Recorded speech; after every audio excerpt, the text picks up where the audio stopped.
We're not going to end the show like this, all right? We're not going to end the show right here. Cut that music 1 second. Oh yes, ladies and gentlemen, and those few that are in this room, and thousands watching over on YouTube. This is the Resellers Locker Room, and let's get ready to resell. Up first, weighing 282 pounds, the buttery biscuit butt, followed by 285-pound Shane. He likes to make the money. Soda City Flips.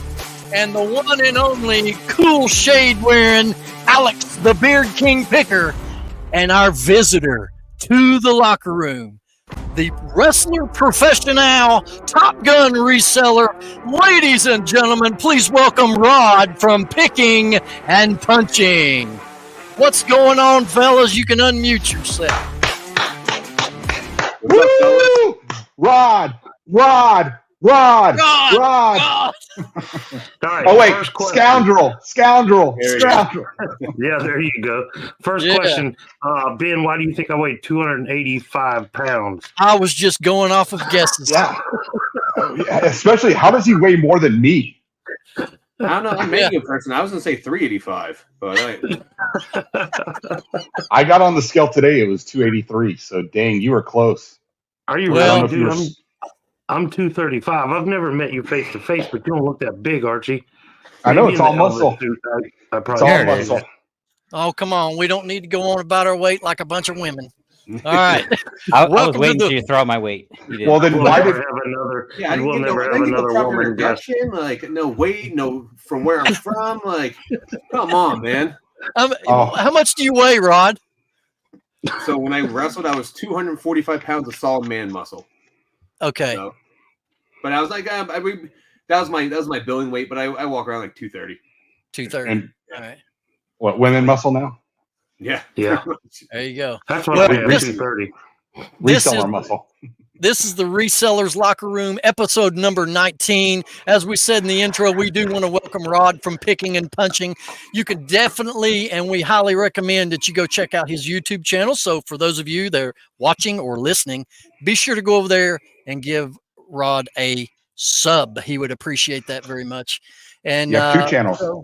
Rod, Picking and Punching. What are your other channels? And then I got another channel called Flipping and Punching, more about the business side of things. My Picking and Punching channel is more about the treasure hunt and the finds. So and the punching. Yeah. You know, I told you backstage before we started recording that I had began watching your channel back before you even hit 1,000 subs, and by the name that you use, I was waiting for the fist fights to break out. That's what I was waiting to see, getting in fights at a yard sale. But anyway, Rod.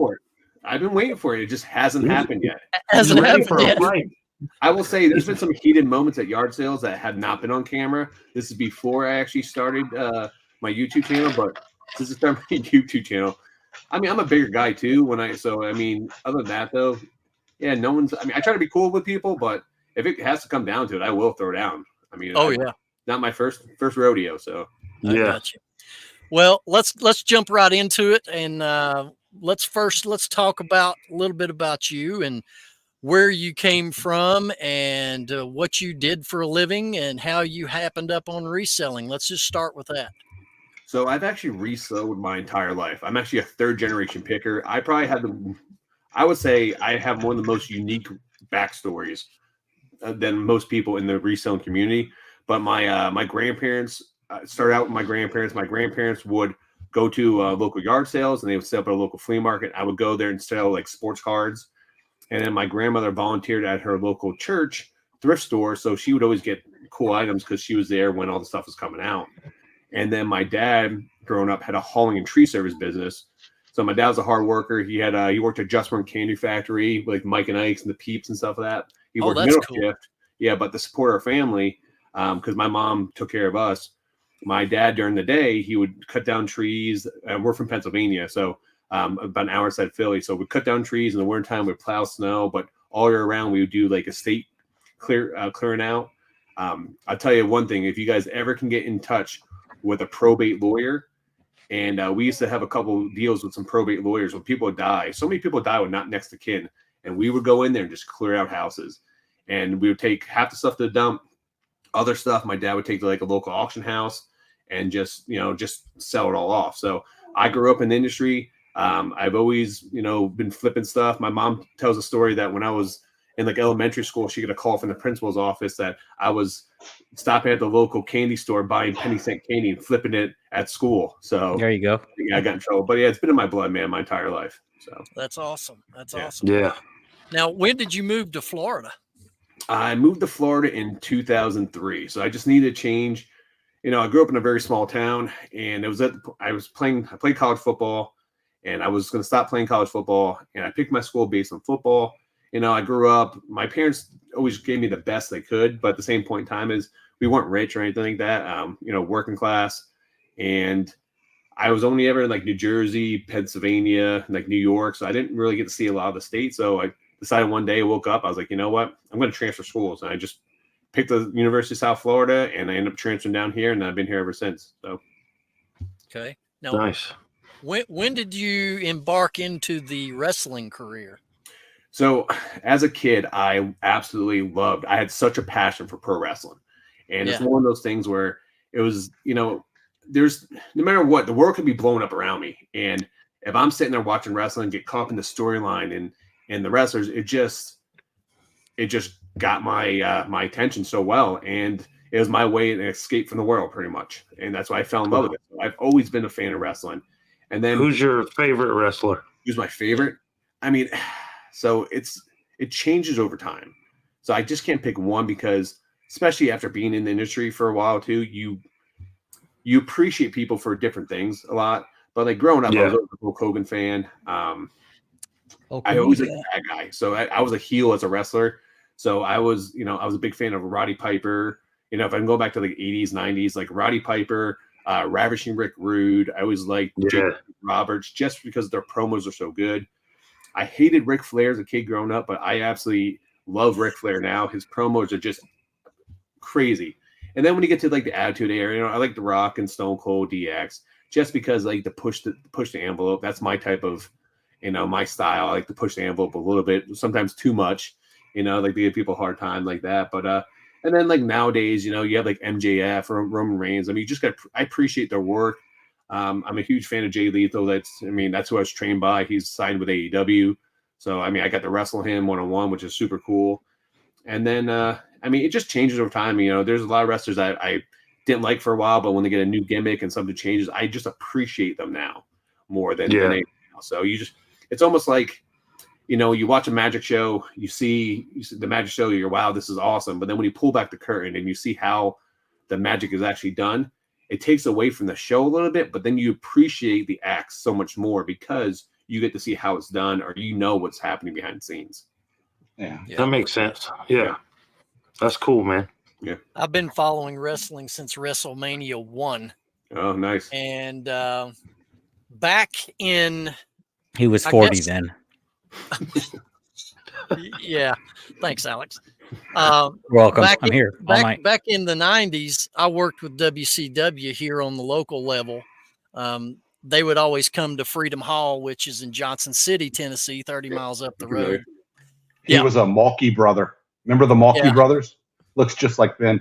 You guys don't know who that is, huh? So, I'd get there at the arena in the afternoon. The show was that night. I'd get in there with the setup crew. We'd set the rings up, the gate guards. Got to hang out backstage before, during, after shows. And I've spent a lot of time with some guys that, oh my gosh. Some of them are awesome, but some of them I wished I would have never met because they're just terrible people. It's funny you say that, man. They always say you never meet your idols because it could, you look up to these people so much or you're so excited to meet them and then they turn out to be just horrible. I used to, as a kid, I used to work for the Philadelphia Eagles. I used to work at training camps when I was in high school. And there were some guys that I was a big Eagles fan and, I'd meet these guys. They were so cool. And then just some of the guys I looked up to and they were just being the biggest a-holes. You know what I mean? Like, just like not signing kids' autographs when there's 3 kids there. Like it's a turn off. So I can get that big time. That's almost like how it was meeting people at in Orlando this weekend. Really? Who? I don't work for you. Let's hear some names. Wow. Believe it or not, Shane actually had fans drive over an hour just to come see him at the hotel. Whoa, wait a minute now, Rod. We don't need to inflate his ego bigger than it already is. Seriously. No, I had an absolute blast, and everybody, I was telling these guys before you jumped in, everybody I met was absolutely awesome. And while we're talking about it, dude, thank you for spending time talking to me about YouTube and analytics and how to understand all that stuff. I learned a lot from you, and I appreciate that, man. Yeah, no problem, man. That's how I always say this, man. In this community, we're stronger together than we are individually. So if we can all help each other grow, we're going to be stronger all together. It's only going to help everyone across the board. Absolutely. Just jumping back into the wrestling real quick. Sorry about that. That's jumped off course there. The rudest guy that I've ever hung around, Steven Regal. North Steven Regal. You know who I'm talking about? I know exactly who you're talking about. So, do you watch NXT at all? No, I don't watch NXT. Okay. So NXT was the WWE started a development brand called like Florida Championship Wrestling. They had that for a while, and then eventually turned to NXT, which stands for like the next level. Yeah, next level of wrestlers are coming up. So anytime they sign anyone now, they go to NXT, but NXT has grown so much now, so it's a third brand for them. You know, they have the Raw, SmackDown, they have NXT. So I've actually did some extra work for WWE, and I had to go down to NXT. And one of the times I was at NXT, Lord Steven Regal was one of the head guys at NXT at the time, and he actually sat down with us for 2 hours. So I have a completely different experience with him than you did, but he actually pulled me aside and a couple other guys and sat down for 2 hours with us. He's like, I got 2 hours for you. Ask me any questions you want about the industry. Pick my mind. You know, it's kind of like what you guys would do backstage. You know, anytime we have a guest on, just pick each other's mind and go through. So super cool, but I can definitely see him being that way. He also had a substance abuse problem there for a while, so you could have just caught him in one of his situations as well. Oh yeah. You know, there was one time here in Vegas in the late 90s. WCW was in town here in Vegas, and we were at a sushi bar, and all the NWO guys were there. So Hogan, Nash, X-Pac, and Buff Bagwell, which, by the way, this is going to sound silly, but Buff Bagwell was actually always my biggest, the guy that I loved the most when it came to wrestling, which I know it's kind of weird. Everybody's like, why? But anyway, I was a huge fan of his too growing up. So yeah. But they were all there. And afterwards, we were like leaving at the same time that they were. And Hogan was out there, and some little old lady, I think she might have been the owner or something with this little sushi place, but she comes out with a plate asking him to sign it. And he literally looked at her and shooed her away and said, "Don't bother me with that. Get away." Really? And it's just like, man. Yeah. It's probably because they didn't comp him. Maybe. I mean, it's a different time, though. I would say, too, is, you know, when you meet these wrestlers different times in the career, there's a lot other factors that go into it. I ran into Hogan at the airport heading to WrestleMania one year because I was going to set up at WrestleCon. I was going to be at one of the vendor tables there, and he was super cool. He was in the hotel. I mean, he was in the Tampa airport, and he was like hiding behind the American Airlines like wall. And I just saw him. I came up to him. He was super cool with me. We took some photos together. But I don't know if you remember Terry Reynolds, which was Goldust's valet, which used to be his ex-wife and stuff like that. She was staying there. She actually took the photos of me and Hogan, which is super cool that she did that and stuff like that. Heck yeah. It's cool.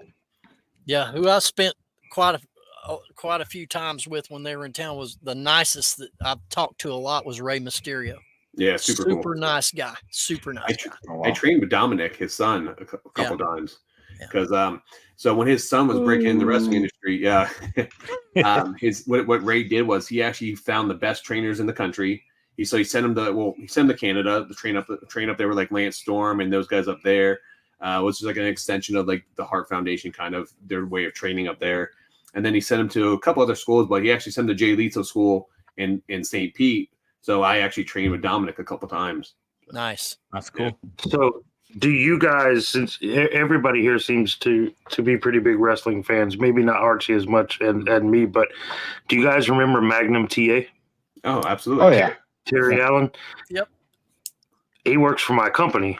Oh, really? And and so like for the first few years of my career with this company that I'm at now, I used to work with him on a fairly regular basis there at the office in Charlotte, North Carolina.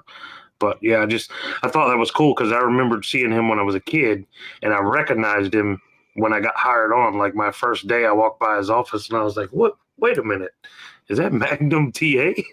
If I'm not mistaken, though, cool. he was supposed to be the first Hogan. Like he was supposed to be the first big thing that was going to blow up. But I guess what was he? Was he in like a car wreck or something?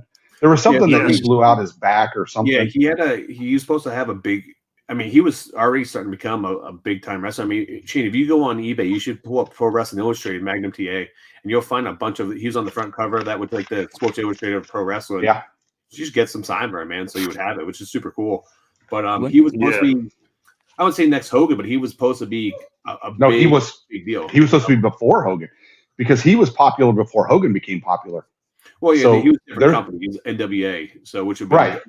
But they're saying that he probably would have blown up. He probably would have been what put NWA on the map, like Hogan did with WWF. Yeah. I mean, he was a big time wrestler and stuff, and then he walked away from the wrestling industry after his injury.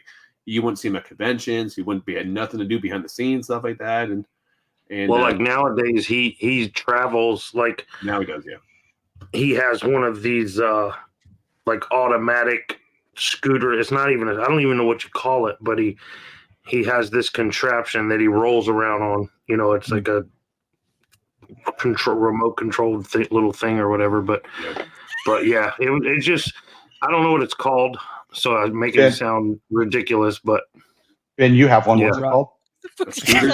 I knew one of you suckers. I'm going to the Grand Canyon. With hot dogs. Rod, when was the last time you were actively wrestling? How long has it been? So I took off the beginning of last year because I was getting married, and last thing I wanted to do was show up to my wedding with a black eye or broken arm or something like that.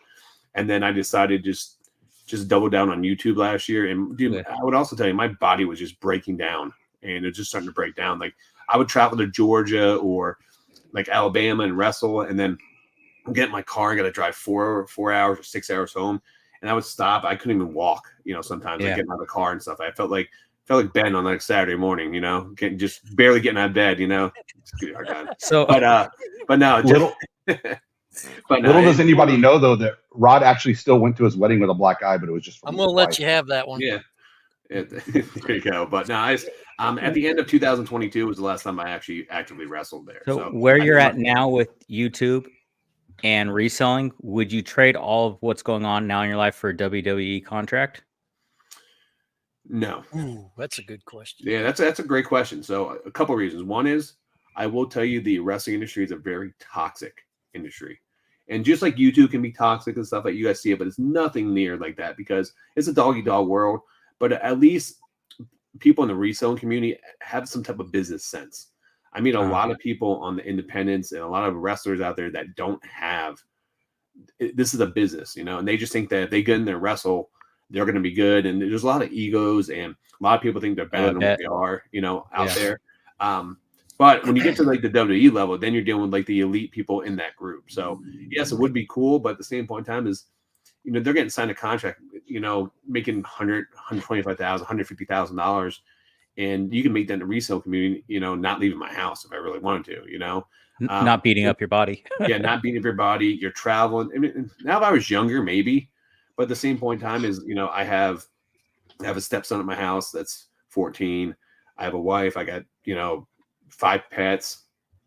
It's just different, man. When COVID hit, and I was traveling. Let me tell you, I will tell you this too. I was traveling so much with wrestling because I started to get a name for myself and I started to get bookings all over the place. So I was working a corporate job. I was doing medical sales. And then like during the week, I would go wrestle some local places in Florida, come home, get into bed at 1 o'clock in the morning and waking up at 5, 6 to go train. And then I would work my day job. And then on the weekends, I would spend, Friday, Saturday, and Sunday, wrestling or traveling.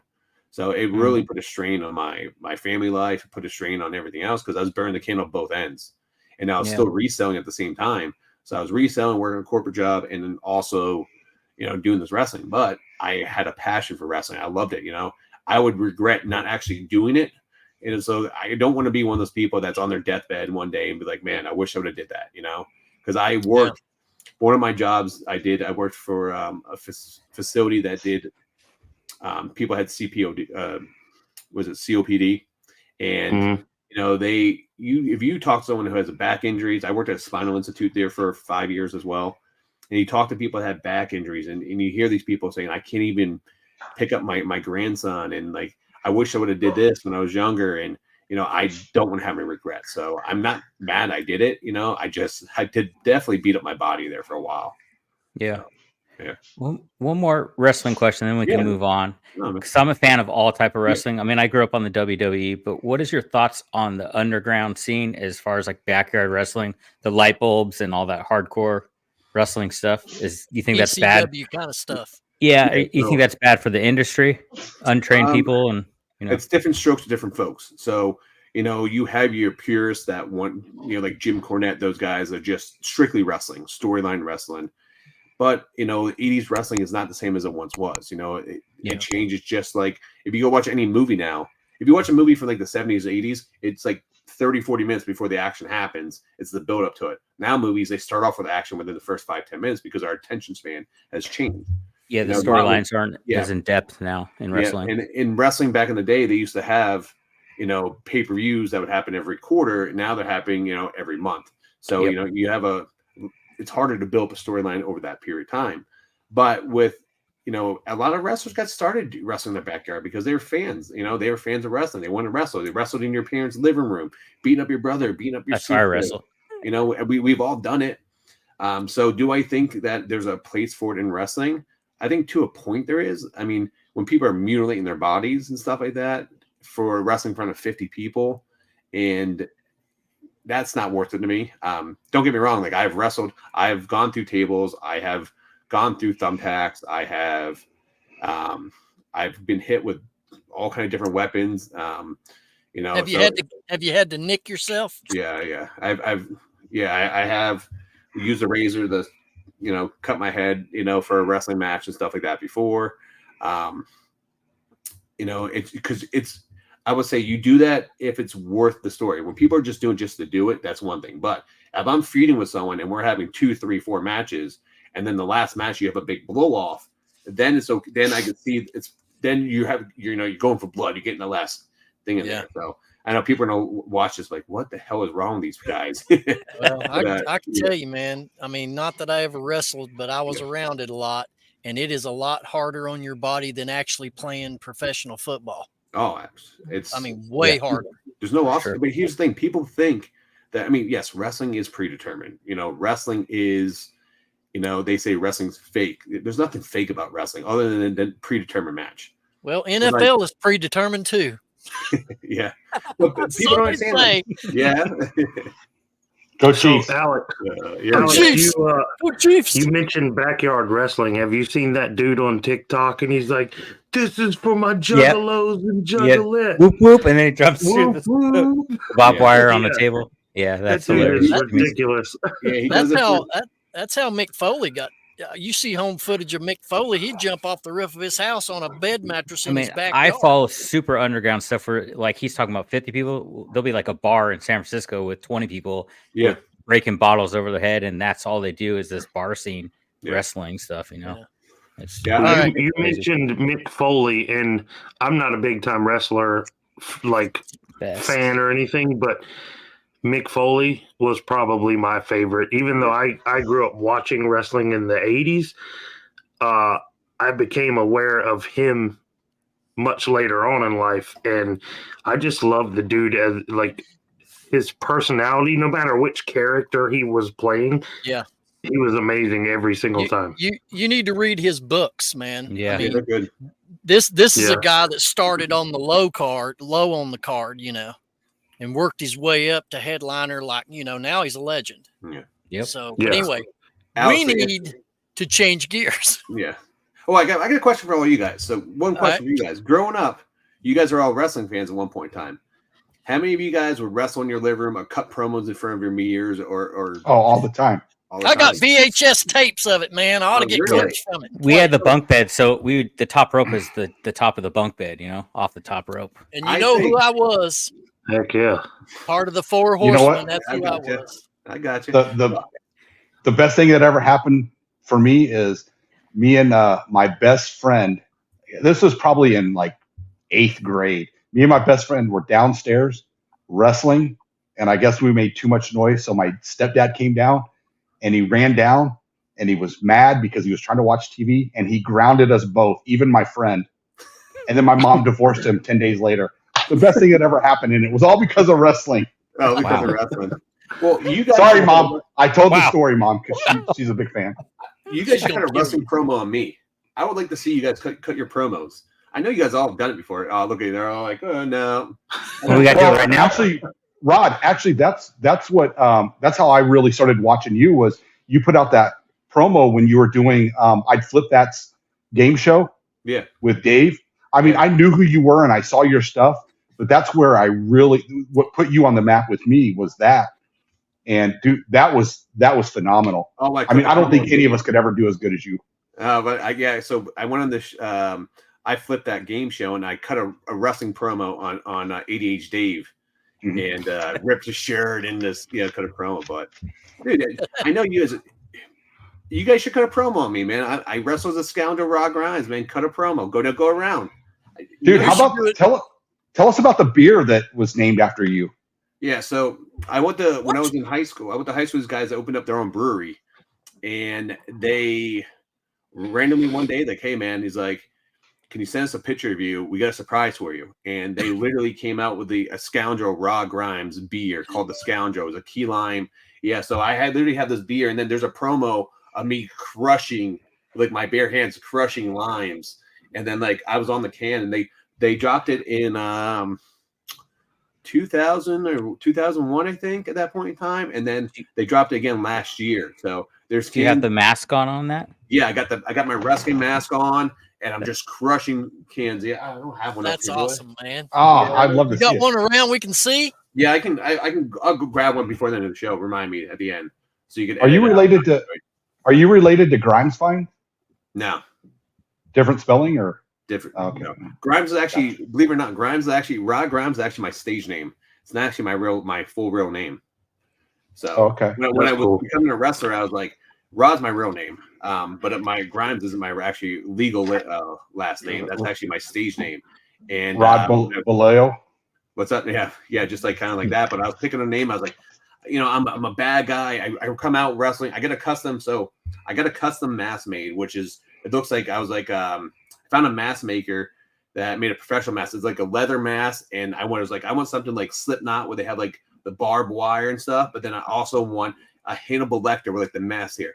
So he made this custom mask for me. It's awesome. Like it cost me like $300. I made probably one of the best things. And I had a leather jacket. I was a big fan of like Road Warriors, Legion of Doom, and Demolition. So I have a leather jacket with little tiny spikes all over it.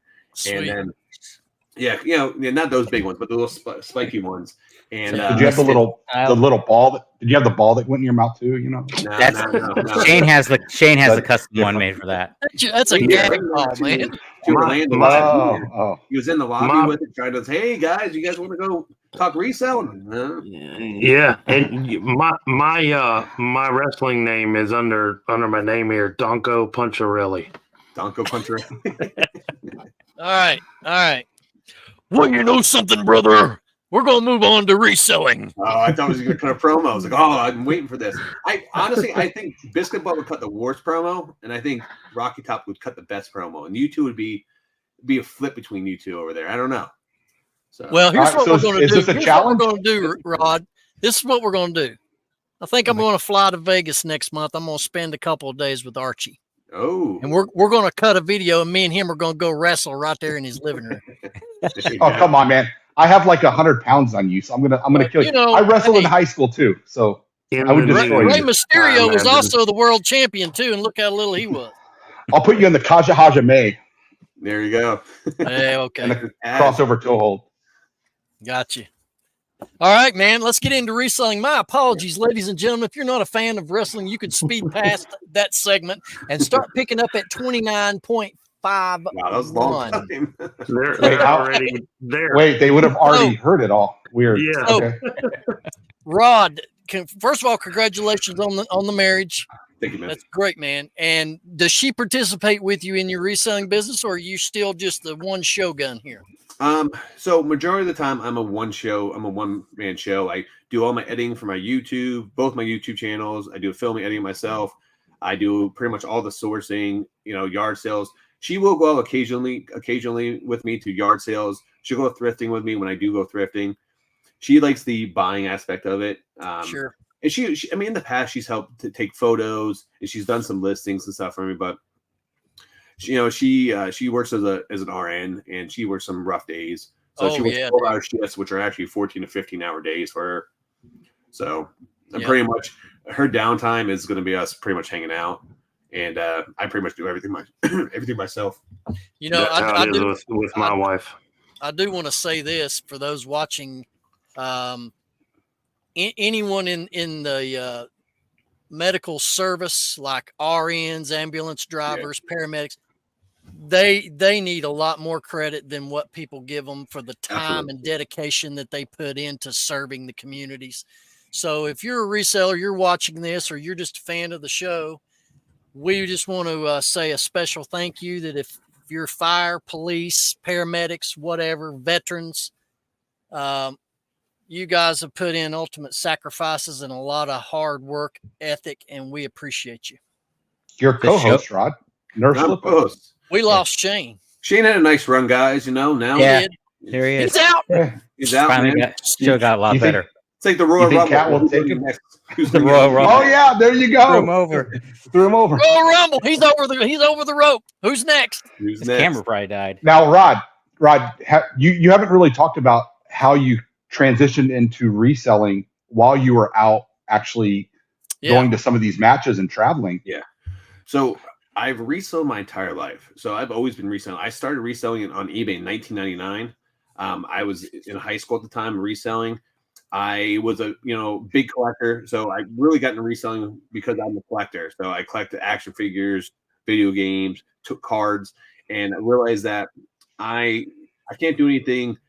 I go 100% anything I do, unfortunately. So if I start collecting stuff, I have to collect everything, and it goes to the cheap stuff, the medium stuff, then the super expensive stuff, and then realized my hobby was getting really expensive. So I started buying lots, taking the items from my personal collection, reselling the items, and I was getting my collection for free. And I was like, well, this is, light bulb went off. I was like, well, if I can get my collection for free, I could probably flip some stuff extra side money. And then when I was in college, my freshman year in college, I was actually bootlegging WWF videotapes. I had double-decker VCRs in my room. And then when Blockbuster went out, when Blockbuster was switching from VHS to DVD, I went in there and bought all their black cases. Remember back in the day, those black clamshells? I bought I made custom labels, and I would make best of wrestling tapes, like 6 hours of just like Hulk Hogan matches of that. And I put them in my dorm room. I would just record them. I'd sell them on eBay because back then the eBay was Wild West. You can sell pretty much anything. And that's how I paid my beer money and stuff like that. And then I just did it on and on over time and stuff. And then I started, one point in time, I started getting into bobbleheads, just the fact that I live in Florida, which is one of the meccas for minor league baseball. Well, what I started realizing, going to the game, $5 ticket, I can get a bobblehead for free. I was flipping those for 20, 30, 40 bucks on eBay. Nice. I started buying them for everyone. But what I was realizing, where I live, the Phillies, the Yankees, you have the Detroit Tigers, you have all these other teams surrounding within an hour or two of my area. So I would go to all the minor league games and start buying all these bobbleheads, and I was flipping them online, but I couldn't find enough product. So I incorporated, and then I signed a contract with Funko and with a company called Forever Collectibles to buy wholesale. But at that point in time, I realized buying wholesale, I can't compete with like Dick's Sporting Goods. If I'm buying, 20, 30 bobbleheads and they're buying 300 bobbleheads, I can't get the same price discount. So I couldn't compete with them online.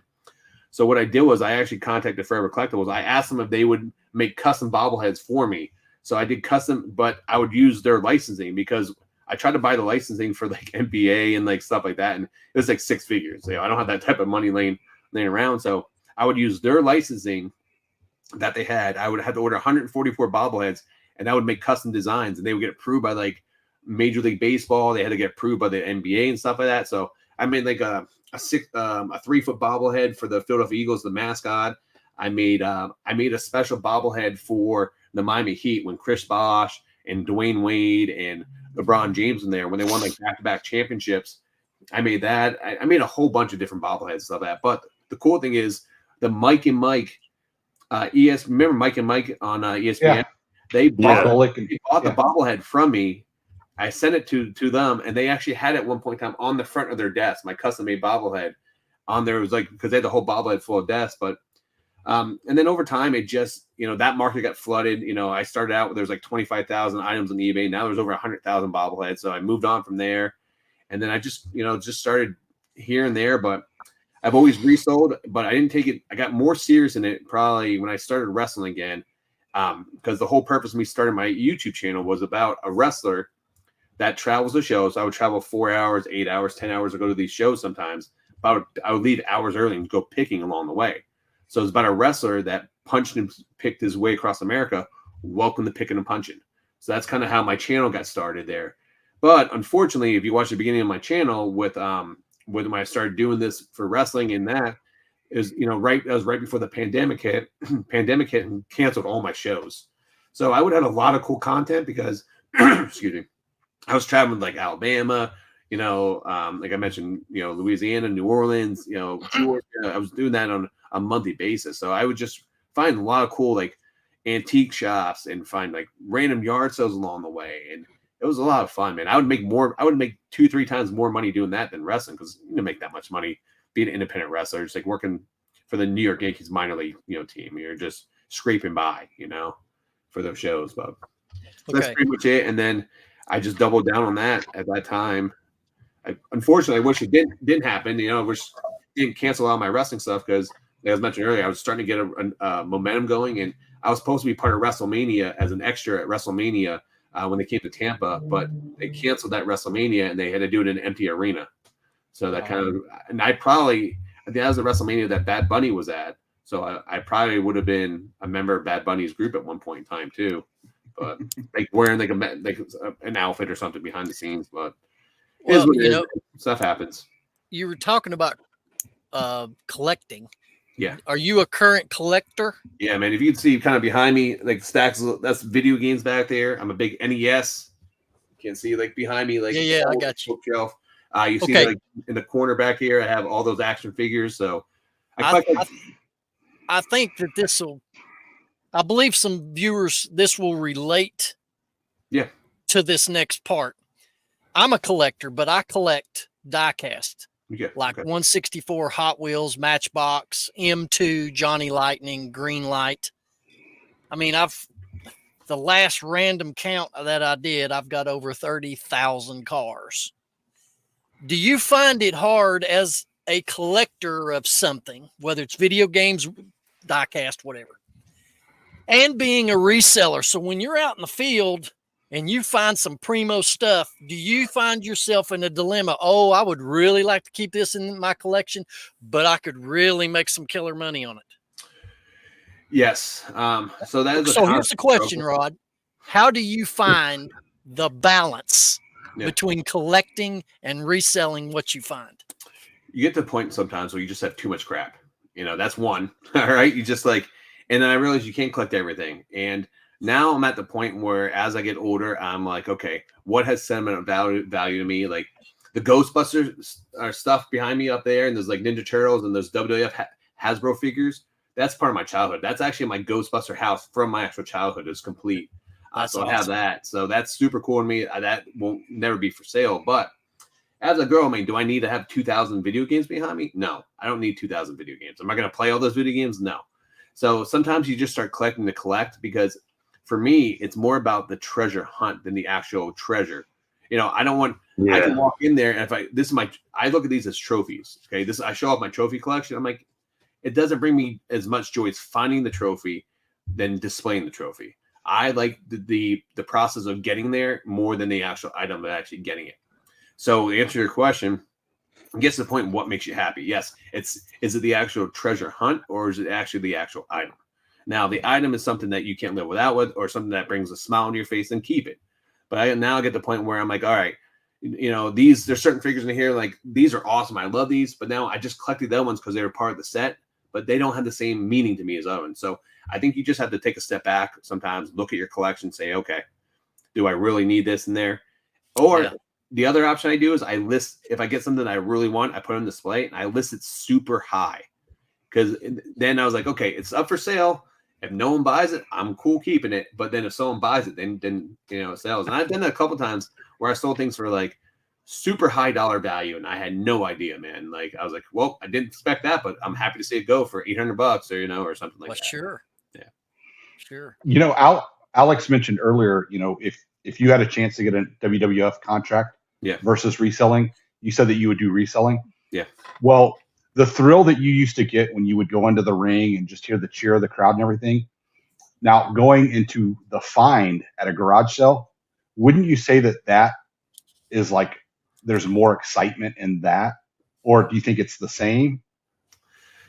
So it's hard to say. So this goes for anything. If you perform as, a musician or, an athlete or wrestling or in front of a play, you're almost like a puppet master because you can control the audience, especially in wrestling. So what I say gets a reaction from the crowd. Any moves I make, what my movements in there can react to the crowd. So that you don't get that same reaction from when you're out and about as a crowd watching you, but it's also short lived. Like most matches are going to be 8 minutes, 10 minutes, 12 minutes, 15 minutes max sometimes. So I would travel 4 or 5 hours to wrestle 15 minutes and turn around and drive 4 to 6 hours home, so I prefer I like the finds better, which gives me enjoyment because not only am I finding items, it gives me that rush, but also too, I'm making money with it too. And I'm close to home. So that's the biggest thing. Yeah. But I mean, it's kind of a cool comparison that you did throw up there, but not the same, but very similar aspects to it. If they paid you in Disney pins though, would that make a difference? Everyone thinks I'm this like huge Disney pin guy, but yes, I buy a lot of Disney pins. That's just because it just fell in my lap, and now I'm a Disney guy on a lot of places. Next to Harry Tornado. What a gold mine though, man. Man, I had no. Listen, it's just one of those things where I like to say is you in reselling. Sometimes you pay for an education, and sometimes it works for your benefit, and sometimes it doesn't. Sometimes you learn what not to do more than what to do, but also too is to get to the next level in reselling. I always tell people you need to start buying private collections or look into doing private picks, because you go out sourcing for 4 to 6 hours on like a Saturday going yard sale. You hit 40, 50 yard sales. You might get $200-$300 worth of stuff, or you might get $1,200 to $1,500 worth of stuff. You never know. It's a crapshoot. But if you can find these private picks along the way where you're buying out, you're spending $2,000 and you're buying out, $5,000 worth of inventory. You're doing that within one pick. You don't have to go sourcing the next couple of weekends. So you're saving more time in the long run. And those help you sustain and get you to the next level, because it just takes one private pick to get you a bankroll to get you to the next level. And then you can start reinvest that money, keep going. So for me, I was educated enough to make a calculated decision on those, on those Disney pins. First time I bought them, I bought 600 pins for $1,500. I took a calculated risk. I knew that I wasn't going to lose money. I would break even, worst case scenario. But I knew enough that sometimes you get yourself in trouble. But I knew enough to take a risk on it, and it paid off tremendously. I made probably $2 or $3 grand off those, and then I went back to the guy's house. And this is another thing too. A lot of people don't do is, if you guys ever have a good pick at a yard sale, I actually drove back to his house a week later, knocked on his door, and they weren't home. I put a note in their door to give me a call, because during our conversation was ending the video, he said to me is that he had more Disney pins. And I was so caught up in the moment, I forgot to ask him, hey, can I get your number? Can you take my number? So, anything like that. So I drove back to his house, put a note in his door. He called me the next day and said, yeah, I got more pins for you to come back. Back. I'll tell you a funny story. The guy was 84 years old. Calls me back 2 weeks later. He's like, Rod, I found a bunch of pins. I said, awesome. When can I come by and pick them up? Not now. I said, okay. I said, well, when can I come by? He goes, I'll call you when I'm ready, and hung up the phone. That's the conversation I had. So I had to wait another maybe 10 days later. He called me up again and said, okay, I'm ready for you to come now. And when I got there, I walked in, he had 2,600 Disney pins on the table. Wow. He had 50 or 53 Disney shirts from like they're a couple vintage, but mostly like Y2K shirts. And I end up buying everything for $5,700. I paid up for it. You know, a lot of people would be afraid to do that, but I knew from my previous experience buying those pins. And I'll tell you another big thing that people don't do is I told him, I was like, hey, if you have any friends or family or anyone else has a massive Disney collection, stuff people you know, give him my number. I'd give you a referral fee. So he actually called me like a week or two later, which once again, just how this guy is. He called me up and said, hey, Rod, he goes, my buddy has a ton of Disney pins and some Disney autograph stuff. And I thought of you because he had a yard sale. I said, he had a yard sale? He's having one. No, he said, no, he had it last week. I wasn't to call you, but I didn't. And I said, thanks, buddy. And he's like, but I give him your number, so he'll call you soon, and hang up the phone on me. I was like, okay. But that guy called me. I went to his house, did a private pick. I bought 500 or 600 Disney pins, a massive Disney collection. And then, you know, I went back to the other guy's house. I threw him a $50 bill. I said, here, take your wife out to dinner. And they were super happy about it, you know. But that's how you build connections in the reselling community. A lot of people don't take those extra steps to try to do that. Yeah, that's awesome. A lot of resellers don't actually think about why we should actually have business cards as resellers to hand out when we go to yard sales. Like, I'm saying this as a tip, but I need to make some for books because I'm looking to buy lots of books and big buyouts, you know, of libraries. So make your business card about buying. Don't put all your eBay stores. Don't put all your stuff on there, because that's the biggest mistake people do, because they buy, they'll go look at their store and see a lot of pricing and stuff like that. Just make two separate cards, one for your business that you want to give out to promote your YouTube channels and your actual eBay stores, and make a buying card. And there's also too, like, a lot of buyers that used to source off eBay. Like, I used to source off eBay, but a lot of people used to run two separate eBay accounts, one to buy for sourcing and then one for selling, because they don't want them to look at what, you know, they send a best offer or something. They don't want them to go look and see what they're selling, because, oh, this guy's gonna buy this for me and put it up for sale, which we all do. But a lot of people keep those separate as well. Yeah. Well, there's somebody, Rod, I know you know Mike Metco, Mike Camparelli, and Shane, you just met him. But something he does is when he goes to garage sales, he gives them a card and says, hey, when you're done with your garage sale, call me. I'll come back and get everything. And he's made so many connections that way. And I think it's a great idea. Yeah, a lot of people do that, man. It's, you know, the biggest thing too is I always take down everyone's number. Never give them your number, because people they're going to lose it. They're in the middle of a yard sale. They put it in their pocket. I mean, how many business cards have you lost that people have given you over time? So my biggest trick is when I go to yard sales, I might talk to people. I said, hey, I'm interested in, you know, you guys more stuff. Would you like to do, you know, a private pick, or me come back and buy more? They say, yeah, let me text you my number so you have it. So that way I always get their number, and that's the best way to follow up. Because for the longest time, I used to take down their number, or they just give them my number, and they never call me. But I get so many more. At least people tell me, no, I don't have anything else, or they'll just ghost me. But at least I know I got some type of connection with them, and I'll try them that following week. I'll try them, you know, if I don't hear from them like another week or two, and then I'll try like a month out, because maybe they just got caught up or a bad moment at the time. But I made a lot of good buys from that. Well, staying in that same vein, wearing my GoPro out when I'm shooting video, whether I'm in a thrift store, Goodwill, yard sale, garage sale, state sale, doesn't matter. So many people have asked me, what's that camera for?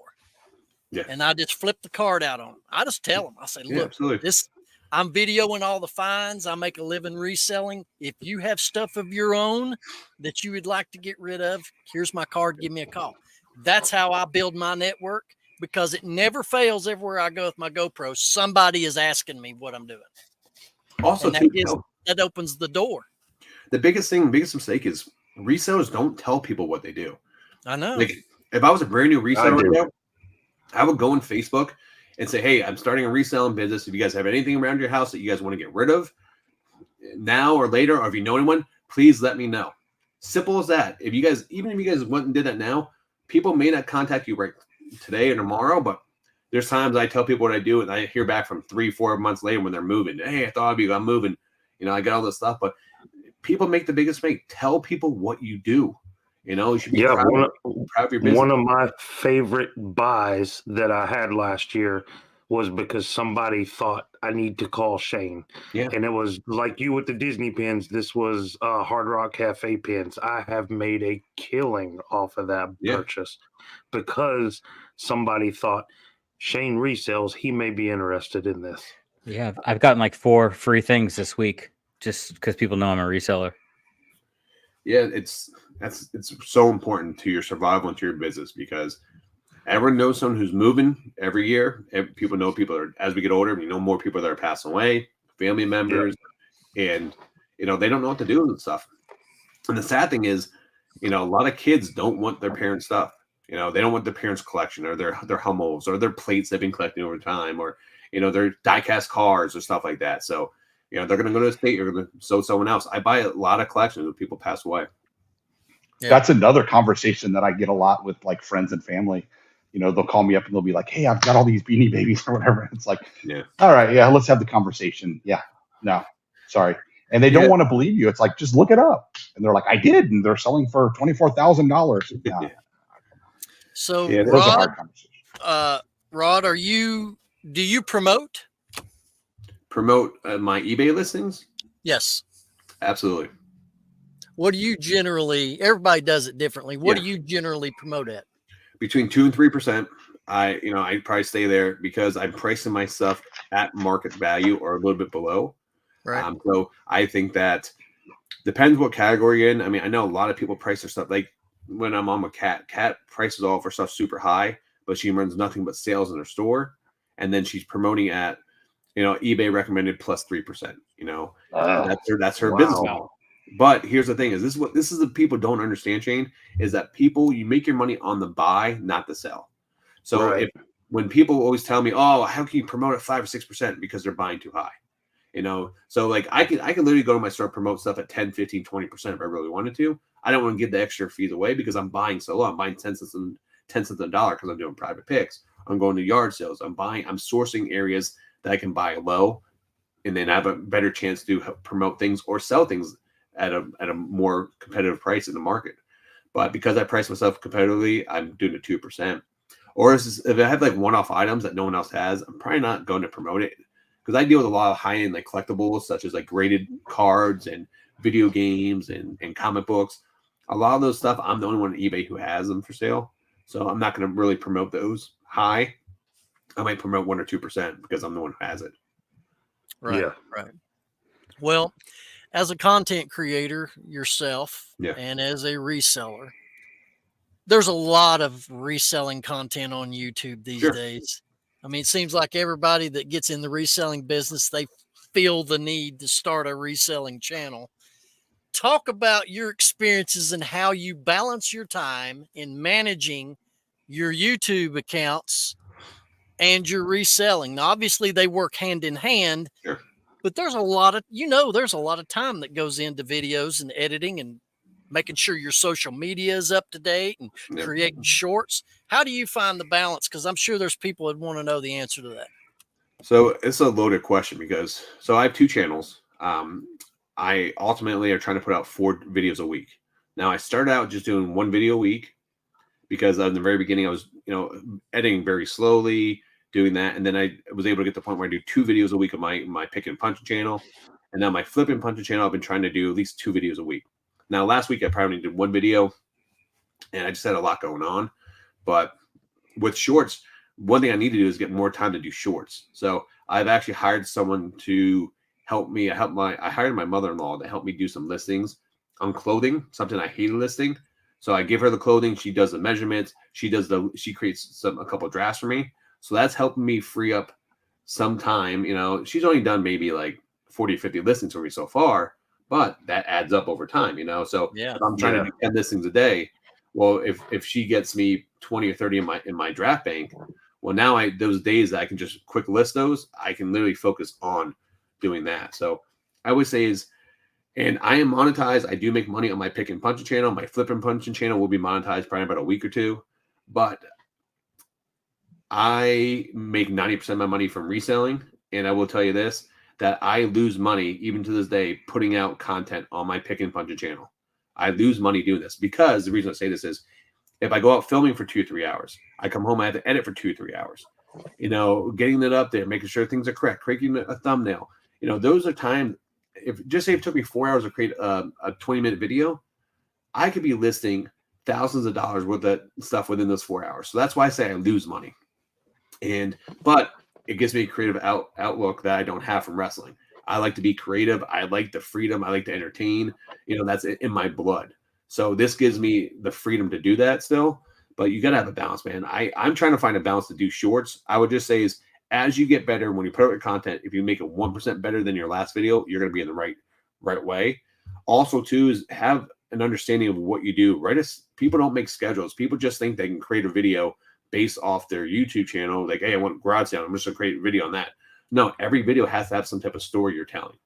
So, I always tell people is when you go out yard selling, you don't have a story until you find something. And then you might be an interaction with somebody. It could be the actual item, but what your main part of that story is going to be. You can build your video around that. But also, too, is a lot of people wait to make their title and their thumbnail until after they already edit their video. Well, do that reverse. If you make your thumbnail and your title before you make your video, then you have a good understanding of where you want to take that video to. So it makes it a lot easier to edit that video. And you're just going to fast over time. So I think you should have it scheduled out. Now at the point where I'm getting to the point where I'm going to schedule certain days, I'm just going to do back-to-back videos, try to batch my videos. So I schedule those out in advance so I can free me up time to do my other stuff, my reselling business. Now, do you have a daily list goal of how many items or what a dollar amount you want to list? Yeah, so in the month of January, I created this crazy listing challenge on my flipping and punching channel. Yeah. And I said I was going to list 10 items a day. I'm going to do 300 items for the month. But my biggest concern is trying to list $20,000 worth of items. Now, if I don't hit my goals this month, I'm going to donate $500 to a local animal shelter. That's what I made this challenge.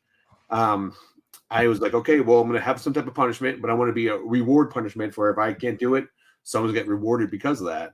And it's not going very well this past week because I was traveling and stuff like that. So this next week or two, I really got to buckle down. But as a full-time, I think it's more important to not list as many items per day as to focus on the dollar amount. Granted, you need to have X amount of items listed per day. But for me, I can list 30 items a day and $200 worth of stuff. Well, if I need to make $400 a day to survive, that's not going to benefit me.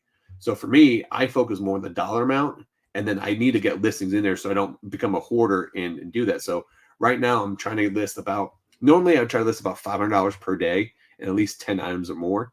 But for this challenge, I'm trying to do $645 per day and 10 items per day. What is your favorite thing to sell? I'd like to sell video games and media, to be honest with you. They're super easy because it's 2 pictures, scan the barcode, and move on. So new items that I enjoy to sell. I really like action figures because, they don't bring me tons of money, but I just enjoy that because that's what I collect. So when it comes to that things, I like that. But I like to sell anything that makes money, man. I love picking up clothing. I just hate listing. Yeah. Yep. Yeah. Me too. One of y'all have a question? Well, I was going to ask that if you had to niche down or only pick one category, I guess you would be doing media. If I had to pick one so instead of being everything media so much, and I know you like your books and stuff like that, but when you go to yard sales, like everyone goes after the video game stuff, the old action figures, all that stuff that what I call the low-hanging fruit at those garage sales. But when you go to the garage sales at 11, 12, 1 o'clock, people always pass up media, books, DVDs, CDs. A lot of that stuff can bring really good money. So I like finding that because I find a lot of those picks at the end of my day, and that's just bread and butter items, laying around there. But if I had to pick one category, I don't know. If I just niche down on one category, I would get bored with it. So that's why I am an everything seller. But it would have to be something with pop culture because I just enjoy pop culture a lot. Kilts. What do you consider? Now, I just did a video on my channel about items concerning, is your business missing this? To be a full-time reseller or for any level of reseller, you need to have bread and butter items. Yeah. That was my video topic. So what would you consider your bread and butter items to be?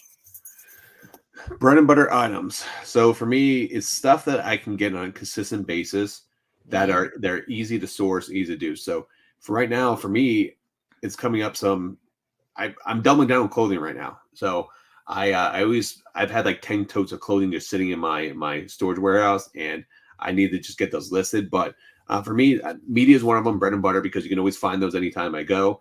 A lot of people pass up clothing at yard sales because I've been doubling down, picking up a lot of clothing right now. A lot of items are just $1 or $2 that I can get 10, 15 bucks for. That's really my bread and butter items. I always like to say if my store had consistently just sold a couple items per day at 15 to 20 bucks, and then I get some of those bigger items for 50, 60, 70 bucks, and get a $100, $200 sale in between there. My store's gonna be good going forward. That's what I ultimately try to do. But I try to keep a balance in my store, because I would say if you ever look on eBay, majority of items that sell are between $10 and $20. That's like the sweet spot. So you need to have those lower items in there, but you can still have a higher average sales price by having higher end items in your store. And I think that's the biggest thing. A lot of YouTubers talk about, oh, you guys need to raise your average sales price. I've never put these items in my store, but the items, if you can get it super quick, if it takes a couple minutes to list, you can pick it up all the time. Go for it, man. Absolutely. So, speaking of clothes, in an older video of yours where you picked up all those vintage metal shirts, yeah. Did you sell those yet? Are they still in your store? And if they are, can I get a discount? So I actually have a whole collection of vintage shirts I have not put up for sale yet. I've been kind of stockpiling because I'm not sure what I want to do. So I was going to possibly partner up with someone on Whatnot and do a huge vintage blowout. One of the major sellers on there. I thought about doing that. I thought about just listing them up on eBay. I don't know yet, man. I got a lot of really cool items. So yeah, you picked up some really good shirts. Yeah. I jumped in a Rally Root show specifically trying to get some vintage 80s metal T-shirts that he had. I could not compete with the people in there buying. They were collectors, not resellers. They were paying eBay prices on these shirts, man. So that's a good place to sell them, and you sell them quick. Yeah, so I'm going to be dropping a video here soon. I actually filmed it end of last year, but check this out. So this is a WrestleMania shirt. Nice. WrestleMania 4. Yeah. Oh wow. So this is actually, there's a wrestler in the 80s called Ron Bass, the Outlaw Ron Bass. This is his shirt he wore for the event. Wow. So I actually wrestled. I traveled with his son, so I got that directly from his son. I actually have another vintage shirt back here, that wrestling shirt no one's ever seen. I showed the Rally Roots. I showed it a lot of other people, and they've never seen it before. So I'm gonna put that video out here in the future. But yeah, I got a ton of cool vintage shirts. I really enjoy that market. Speaking of T-shirts, I've got a WCW Bash at the Beach pay-per-view T-shirt where I worked the event.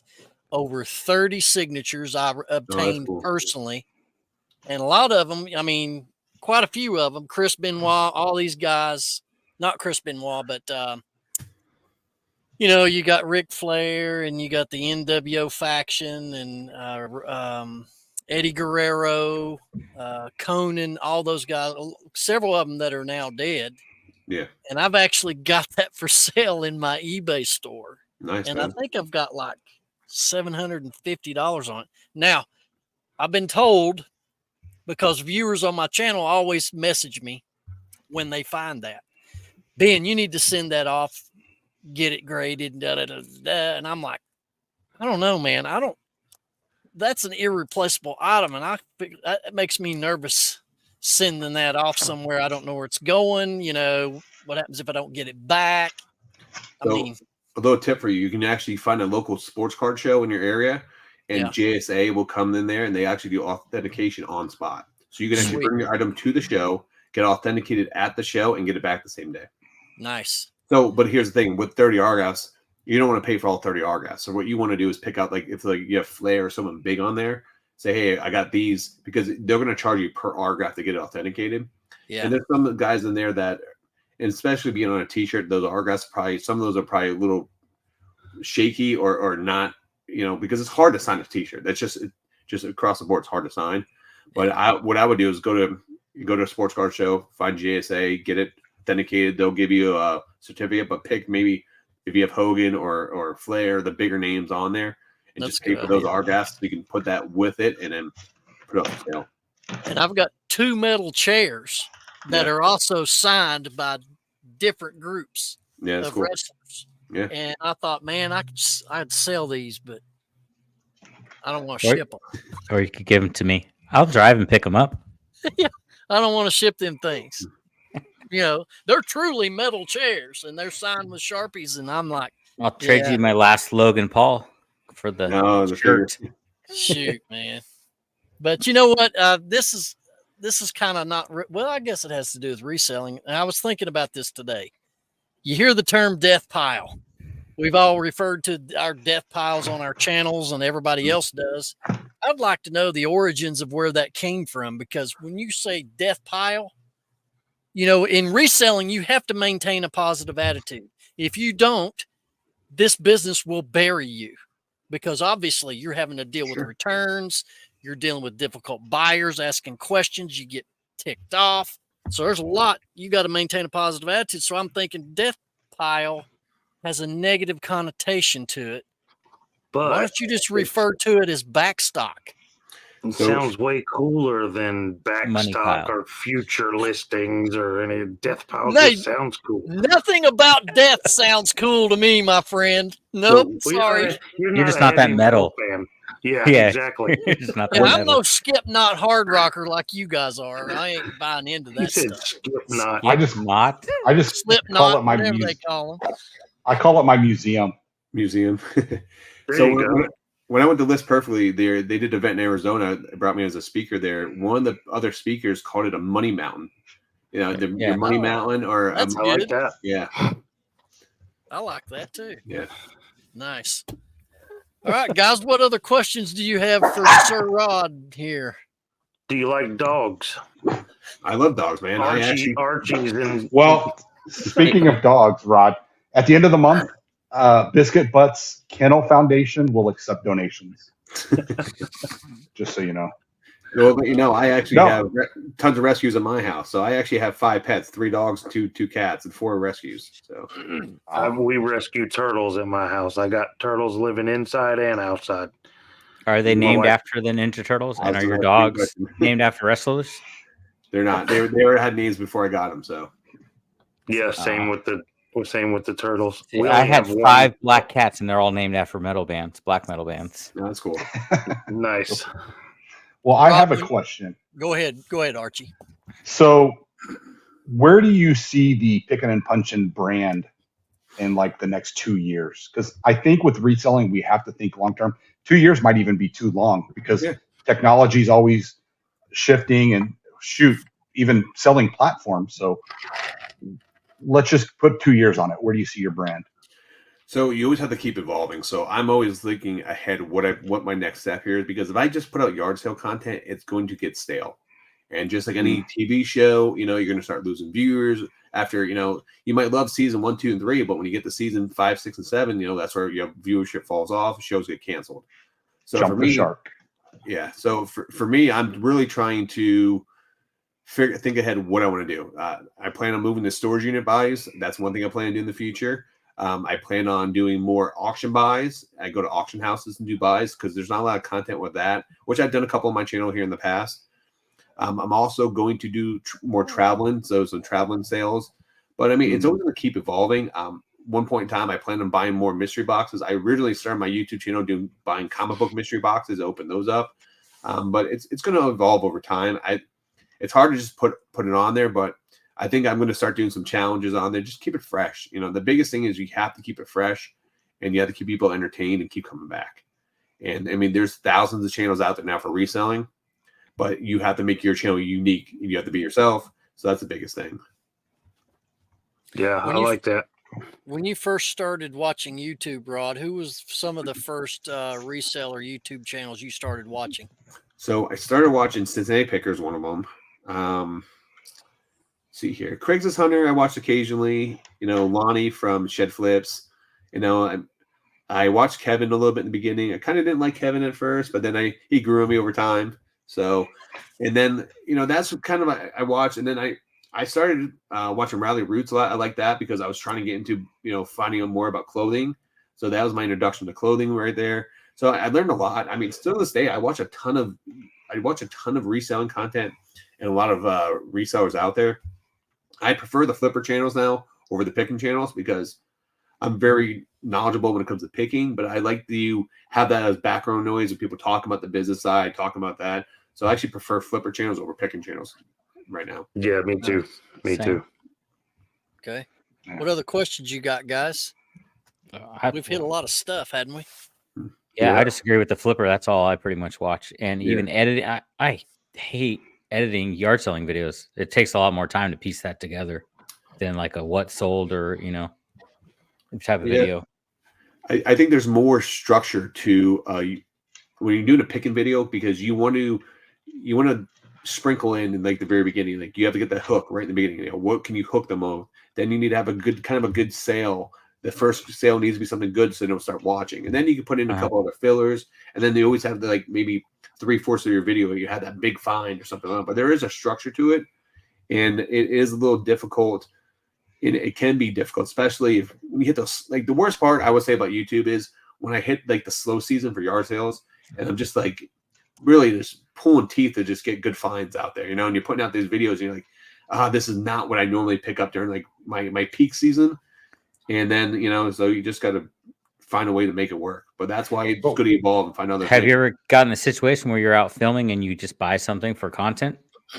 Because I bought stuff for content? Yeah, I would say I bought stuff because I found it was interesting. It would be cool on content. But also, too, I do the same thing, though, for my eBay store and for my whatnots, where I will buy items sometimes that I will break even on because it's an attention grabber. So like if I'm doing like, for example, like today, I bought a 1981 Rolling Stones T-shirt at the flea market with the actual ticket. Nice. I paid up for it. I paid $100 for it. The shirt's kind of has stains, everything else on it, but I can get at least $50 or more for the ticket and the shirt. So like if I put that in my whatnot auction featured item, like that's going to bring people to the show. So like sometimes I'm buying items as an advertisement, and this is one concept a lot of people don't do is just think about this. If you go to your store and they're running a BOLO, that company, that store is going to lose money. That bomb will get one free, but they're going to make the rest of the money on everything else you're buying from that store. So I use the concept. I work out the rule of averages where I'll buy stuff sometimes because it's cool and an attention grabber to put in my store. I know I'm either going to break even and take a small loss on it, but it gets people to my store to buy other items. So I work out the rule of averages with that. Interesting. That's smart. So, I like it. So That's when is your slow time in Florida though for garage sales? Summertime. I would think it's year round. No, it's summertime because it gets Too so hot down here. So in Florida, our peak time is from February to April, and then from September to November. So we have 2 peak times a year. So close to here in Vegas. Yeah, just too hot. Probably similar to what you go through. But summers get so hot. I mean, I'll still go out and stuff like that, but I mean, when it's 100+ degrees outside and you're going to yard sales, I bring 2 or 3 T-shirts with me to change my T-shirt, because I'm just drenched. It's not fun. Oh, you're not ripping it off? Only if I have to get a good deal. So. Well, here in Tennessee, man, ours kicks up about the 1st of April and generally goes through the 1st of October. I mean, sometimes we're 2 weeks in October and it's still in the 70s and 80s. Yeah. So, but that is our prime time.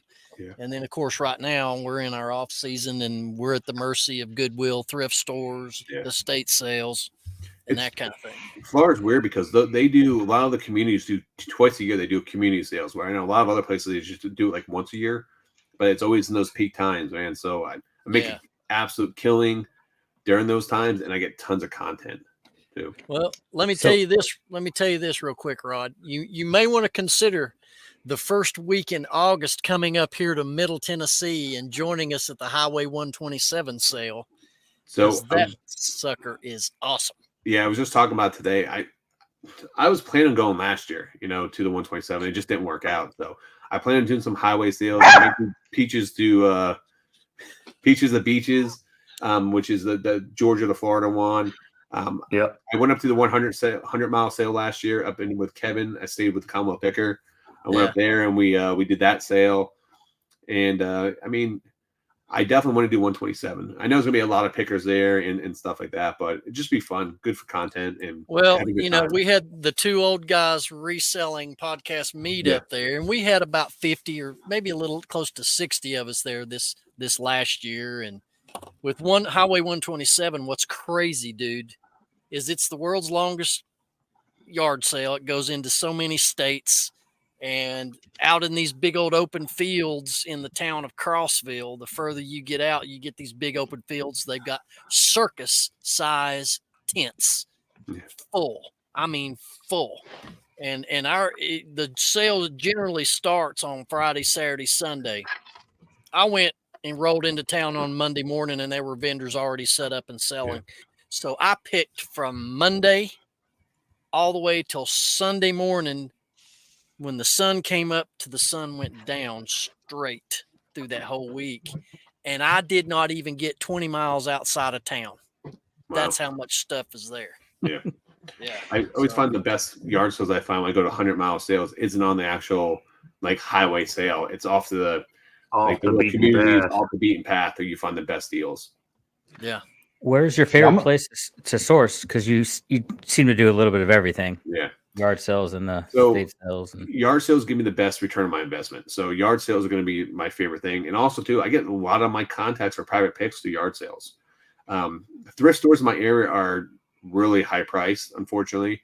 My whole surrounding area has just gotten higher and higher over the years. I don't really put out much thrifting content on my channel. Actually, I don't think I put out any. I like flea markets just because we have one of the biggest flea markets in the state of Florida, within 40 minutes from my house. And you guys will see a ton of the Webster flea market. You guys will see everyone's going to be putting out videos like Harry Tornado, ADH Dave, Carry Maker Arbitrage, Commonwealth Picker, because we were all just there today. So I do like flea markets a lot. I pay up for items there, but I get a lot of really cool vintage items. That's what I like. And in auction, sometimes you get really good deals on auction house. But it's just with the auction houses, you go there and you might be there for 4 hours, and it could be a crapshoot where you get stuff super cheap and it's awesome, or it might be just a waste of your time for the day because you never know, how things are going to go at a live auction. Yeah, you're tried online auctions. I met somebody, or it was a couple this weekend down there, Rod. Thank You Dealer. Yeah, they went by. They told me they only source in the villages, and that's like a neighborhood or something, right? Like, yeah. So what exactly is this? They said they only source there year round. So I'll tell you the backstory of the villages. The villages is a retirement community in Florida. Okay, one of the biggest retirement communities in Florida. Kevin has a vacation home there. That's what I heard. Yeah, he does. So it's known as they have a reputation for being a lot of people in there swingers, and they put pineapples and stuff in there. But they also have one of the most STDs in the state for the fact that they're all retired. They're not going to get pregnant, so they just go and have fun. So, but with that being said, I went to the villages for the first time. They did an 85 house yard sale beginning of this month, and it wasn't that good. But I think it would be a lot better if I just hit up random yard sales up there. So there was a lot of pickers there. And also, too, with a lot of the retirement communities in Florida, people sell their stuff before they move into retirement communities. You can still find some good deals, it's hit or miss. But if you're it's a huge golf. They have like probably, I don't even know how many golf courses in there, 50 golf courses or something ridiculous. And if you do move there, there's every house I went to during a yard sale had golf clubs. Not for sale, but they all do. So I know Thank You Dealer personally, and they do sell a lot of like golf club stuff, but they've been telling me they've been killing it over there. So more power to Shane, you should retire there, Shane. You're into golf and you got that cool button. Yeah. All right. I gotta do this because it was mentioned. I have to do this. We here at the Reseller Locker Room do not condone STDs. It's the gift that keeps on giving. The gift that keeps on giving. All right, gentlemen. This is what I want you to do. We're going to do one of our new segments that Alex came up with. Is we're going to do a rapid fire with our guest, which is you, Rod. So I'm going to start off with a couple questions, but I'm going to call out the next person's name, and you better have a couple questions ready to fire at him. You guys ready? Well, I wish we would have known this. Yeah. I've already asked all my questions. We didn't know this. No, man. I've still got a ton. I could keep him on here for another 6 hours, dude. Well, he left. Fire away, then. Sorry. Fire away, because I'm going to go use the lavatory. Rapid fire with Ben. Biscuit Butt's going to sit down to pee. Gotcha. Y'all seriously don't have any more questions. Y'all have to have more. Nobody said rapid fire times 4. All right. You ready, Rod? I'm ready, man. All right. What is the best advice that you can give a reseller that wants to start a YouTube channel from scratch? Don't invest in any equipment. Use your phone to make sure you actually like it. And if you do like it, then you can buy more equipment later on. But so many people stop right in the very beginning because it just takes too much time. Okay. As far as producing content, how often, what should they really focus in on to get started as a channel? So don't compare yourself to other people. First and foremost, I would recommend starting 1 video a week just to start slow. Once you get the hang of editing, then you can eventually move to 2 videos a week, stuff like that. But biggest thing is work ahead. So if you put out 1 video a week, maybe schedule those out 2-3 weeks in advance, and then you can start working on other stuff. But just try to make every video 1% better than the last video. The biggest piece of advice. All right. Best advice for a person that's looking to get into reselling for the first time. Don't go out and buy a bunch of crazy stuff. Find items around your house. Make sure you do like it, because reselling is a lot of work. Find items that you don't use around your house first and foremost, and also learn sell-through rate. The biggest mistake new sellers make is they see one item sold for $50. There's 100 listed. Someone just made one item right away, and they think, oh, I can get $50 for this. It's not the case. Okay. Would you advise a new reseller to immediately open a store or just start with a general account? Start with a general account until you get over 250 items. And once you get 250 items, then open a store, because then it actually saves you money in the long run. Would you recommend a reseller start a store by their own choosing and offer free shipping? I don't offer free shipping my items. You can if you want, but I don't recommend a new seller because they're going to make a lot of mistakes. And they may, if you're a mistake, yes, you got to pay for the return shipping. But I would say you don't have to compete with Amazon and stuff like that. But buyer pays return shipping, but at least have, returns on. Do you believe to take the most advantage of making sales on eBay that you should promote your items?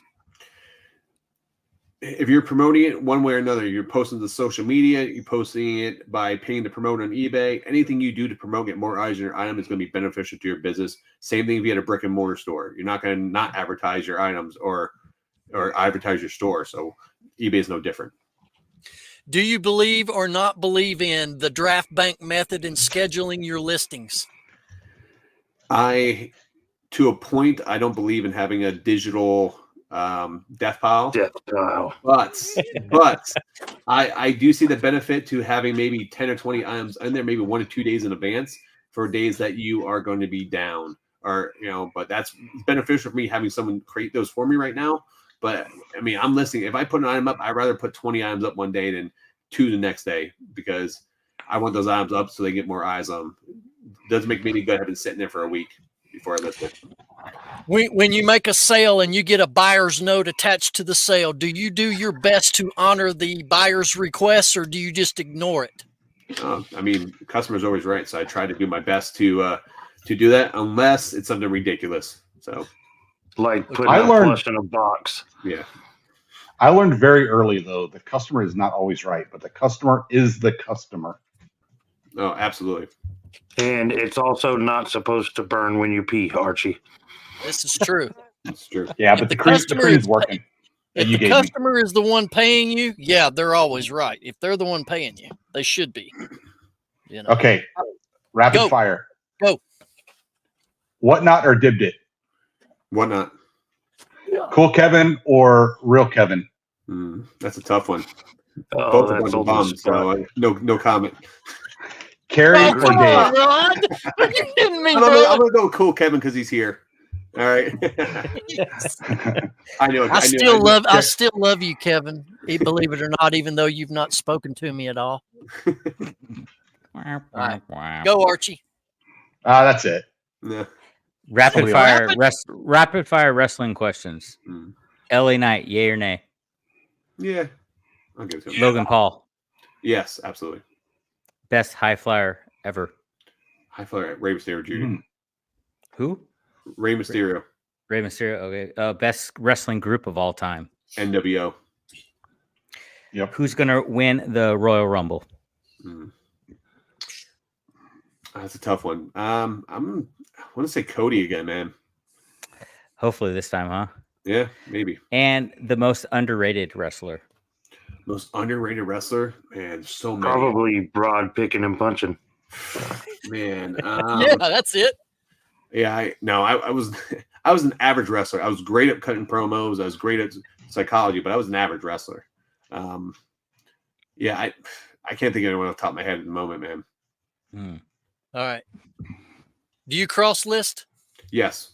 What platforms? List perfectly, and I cross list to Macari and Poshmark.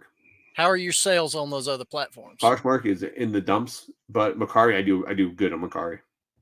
So it makes it worth paying the cross listing app fee to sell on the other platforms. The first month I cross listed Macari, I sold a pair of shoes for $180 that were sitting in my eBay store for a year and a half untouched.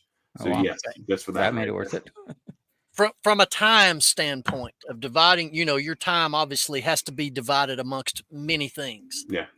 Do you find it more strenuous on your time to have to keep up with other platforms in addition to eBay?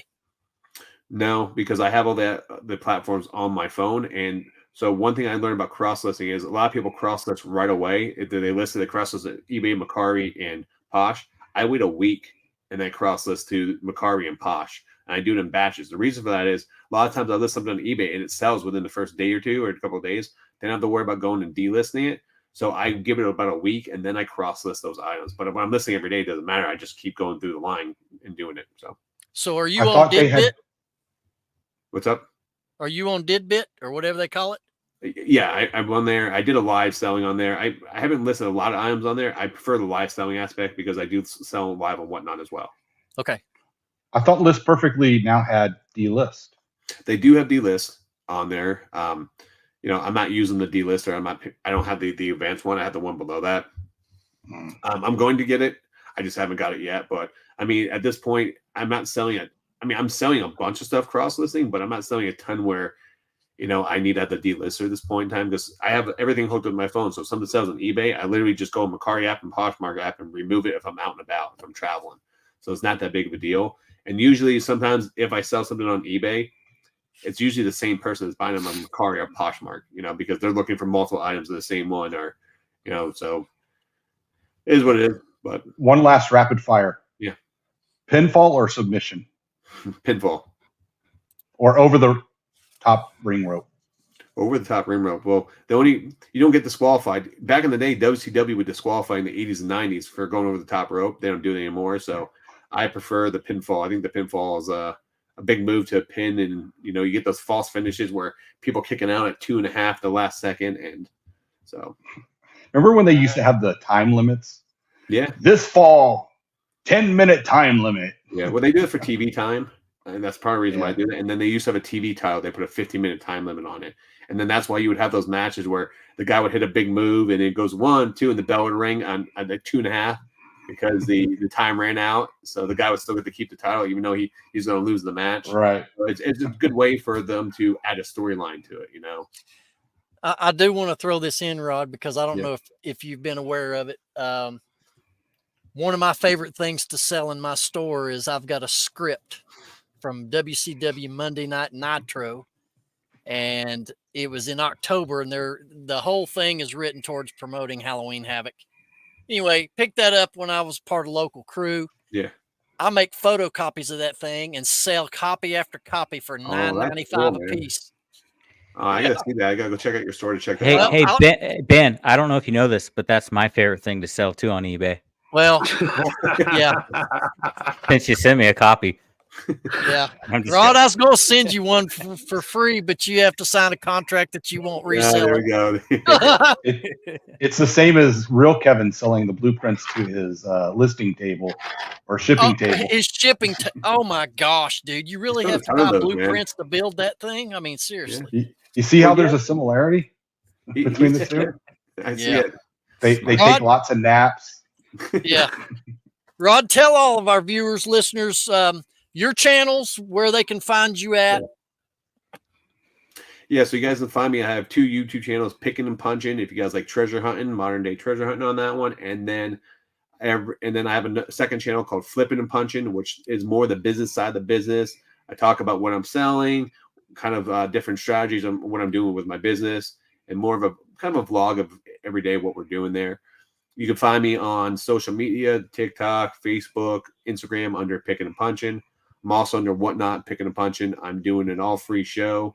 You guys will they'll miss this, but this Wednesday, which will be a day after the show, day before the show comes out, but I'll be doing or whenever the show drops, a couple weeks, whatever. I'll be doing Whatnot shows, but every time I hit 1,000 followers, I do a free giveaway back to the public just for big things. That's cool. That's super cool. That's awesome. awesome. I'll make sure I'm there. Your Tuesday nights, don't forget. Oh yeah, Tuesday nights with Kat on the Nurse Flipper channel. We do a live reselling podcast. We answer all your questions live from 8 to 10 p.m. at night. Biscuit Butt's been on there. Alex has been on there already. And then Shane and Ben will be coming on too. So we are coming. Looking forward to it, buddy. Yeah, absolutely. Well, listen, Rob, we know you've had a hectic schedule over the last several days and weekend. We appreciate you joining us here in the locker room. And all of our locker room folk, go make sure you go check Rod out if you've not already done so. I know he would appreciate it. And just got to throw this in here, guys. I'm sorry, but you need to go check out the new eYoYo barcode scanner. If you want to purchase that, it's code 10 Rocky Top, and you can go to that website and you'll find the link down below. My name is Ben, the Rocky Top Picker, followed by the gruesome threesome Shane, Show Me the Money, Soda City Flips. Hold on. We're not going to end the show like this, all right? We're not going to end the show right here. Cut that music 1 second. All right? You think you guys can come out there and disrespect me like that, putting up items up there? You want to sell this? During my segment? You know what's going to happen this Saturday night? The Resell Mania in Knoxville, Tennessee, the Thompson Bowen Arena. It's going to be the Scoundrel Raw Grimes versus the Reseller Locker Room in a handicap match. And then we can get a little preview of what's going to happen, all right? This Saturday night. First one, Biscuit Butt. He's a politician on there. I'm going to be standing in the ring. You're going to come in the ring first. You better hold me back. I'm so sorry. Please, I'm a lover, not a fighter. We all know, Biscuit Butt, you're not a lover. You couldn't get laid in a whorehouse on dollar night with a pocket full of hundreds. So I'm going to take one step at you. You're going to soil yourself like a little baby and crawl back to your dad and the city flips. You're going to tag Shane in. Now, this is Shane's big moment. All right? Shane's going to come in there pumping his chest. He's been waiting for this his entire life. I'm going to come right up. I'm going to grab you by that bottle top neck of yours. I'm going to pop the top right off, and your soda's going to fizzle. Wait, which chin? Now, this one, Alex thinks to get one over on the Scoundrel. He doesn't get that blind tag from behind, but what you don't know, I got eyes in the back of my head. So I'm going to turn around and grab you by that beard. I'm going to smash your face from pillar to post, one by one by one. I'm going to grab you by the beard and throw you right out of the ring. And that brings me to you, the fearless leader of the Reseller Locker Room, the man, the myth, the legend in his own mind, Hollywood Rocky Top. At that moment, I'm going to draw a line in the sand. I'm going to stand in the middle of the ring, and you have, at this point in time, you can either put your tail between your legs, go out to the sunset, or come in the ring. Now, we all know that you're dumber than you look, so you're going to step right in that ring. You're going to come up to the Scoundrel. We're going to come face to face, eye to eye, chin to chin. I'm going to stare right in your eyes and look drip to tip. And at that moment, the sweat's going to start to bubble down the side of your face. The hair's going to stand up on the back of your neck. Your knees are going to start to feel weak, and your hands are going to start to shake. And that moment, you know you made a mistake. Once that bell hits, it's going to be 2 hits. Me hitting you and you hitting the mat. So come this Saturday night, Resell Mania, you guys better get all your stuff in line because it's going to be I'm ready. The final showdown for the Resell Locker Room. Oh, no. Rebuttal. Well, you know something, brother? I'm going to get you in that Reseller Mania match, and I'm going to light you up like a Christmas tree, and I'll tell you right now, you better turn before you burn. There we go, man. There we go. Guys, we love it, man. Rod, peace and love to you, brother. What a great guy. We appreciate you coming in. I know all the guys love having you as well. We cannot wait to get back together and have you right back here in the locker room once again. On behalf of me and the guys, we'll see you next time right here in the locker room.